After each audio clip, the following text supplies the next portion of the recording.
ప్రస్తుతం social media యుగం నడుస్తోంది. అందుకే ఏ ప్రాంతంలో ఏం జరిగినా క్షణాల్లో అందరికీ చేరుతుంటాయి. ఇదిలా ఉంటే సోషల్ మీడియాలో ట్రోల్స్ చేసేవారు కూడా ఉంటారు.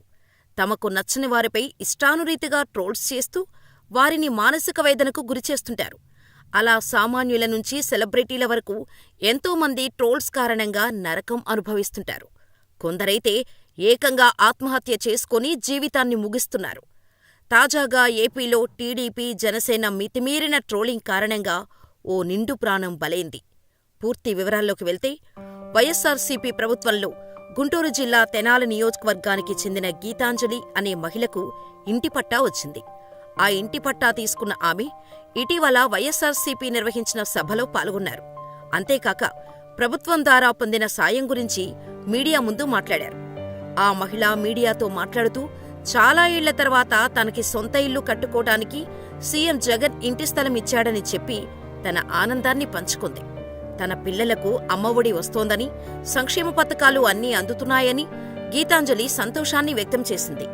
అలా ఇంటి పట్టా వచ్చిందని సంతోషపడుతున్న సమయంలో టీడీపీ, జనసేన శ్రేణులు ఆమెను సోషల్ మీడియా ద్వారా వేధింపులకు గురిచేశారు. టీడీపీ శ్రేణులు సోషల్ మీడియా వేదికగా విపరీతమైన ట్రోలింగుకు గురిచేయటంతో మానసికమైన వేదనకు గురై గీతాంజలి ఆత్మహత్య చేసుకుంది. వైసీపీ సభలో గీతాంజలి మాట్లాడిన వీడియోపై టీడీపీ, జనసేన వాళ్లు దారుణంగా ట్రోల్ చేయటంతో ఆమె ఇంట్లో గొడవలు జరిగాయి. ఈ విషయంపై ఇంట్లోని కుటుంబ సభ్యులు తెలిసి వాళ్లు ఆమెను మందలించటంతో మనస్తాపానికి గురై గీతాంజలి ఆత్మహత్య చేసుకుంది. ఇలా టీడీపీ, జనసేన శ్రేణులు దారుణమైన ట్రోలింగ్స్కు ఓ నిండు ప్రాణం బలైపోయిందని స్థానికులు ఆగ్రహం వ్యక్తం చేస్తున్నారు. వీళ్లు చేసిన దారుణానికి అభంశుభం తెలియని ఇద్దరు ఆడబిడ్డలు తల్లి ప్రేమకు దూరమయ్యారని ఆవేదన వ్యక్తం చేశారు. ఇటీవల కాలంలో సోషల్ మీడియాలో టీడీపీ కార్యకర్తలు అడ్డూ అదుపు లేకుండా ఇతర పార్టీల మహిళల్ని వేధించటమే పనిగా పెట్టుకున్నారు. సోషల్ మీడియా వేదికగా పలువురిని హింసించి మానసిక క్షోభకు గురయ్యేలా చేస్తున్నారు.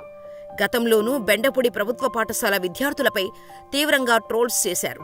ఆ విద్యార్థులు ఎంతో మానసిక క్షోభకు గురయ్యారు.